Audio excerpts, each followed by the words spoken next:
Did you know that there are countries in the world where two governments operate within a single country? On the surface, it has two set of laws, two systems, and two administration. How is this even possible? Can a second government exist within the same country? In today's video, we will explore the one country two government system, where it exists and how it works. Hello friends, I am Said Anis Kazmi and you are watching Said Anis Kazmi channel. If you are learning about geopolitics and real world issues, make sure to like this video and subscribe to the channel. First, let's understand where this concept came from. The idea of one country two system was first introduced by China. China stated that we are one country, but certain region called operates under different systems. In other words, mainland China follow communism, while Hong Kong and Macau keep their capitalist system and independence. This is why Hong Kong is more freedom, open internet, and even a different election system, while the rest of China operate under central control. Hong Kong was British rule for nearly 150 years. In 1997, when Britain handed it back to China. Similarly, Macau, which was under national rule, was returned to China in 1999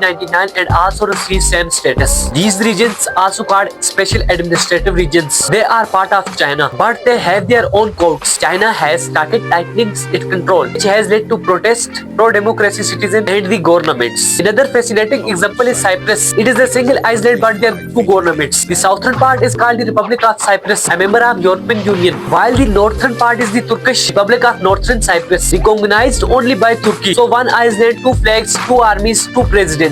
The one country two government model only works when there is trust and respect. If one side is too powerful and another side freedom are ignored, when the system can quickly turn into conflict. The example teaches that geography and politics never run in a straight line. Sometimes ideologies exist on one piece of land. Sometimes two government is one nation. So friend, now it's your turn. Do you think one country two government success globally? Share your thought in the comment below.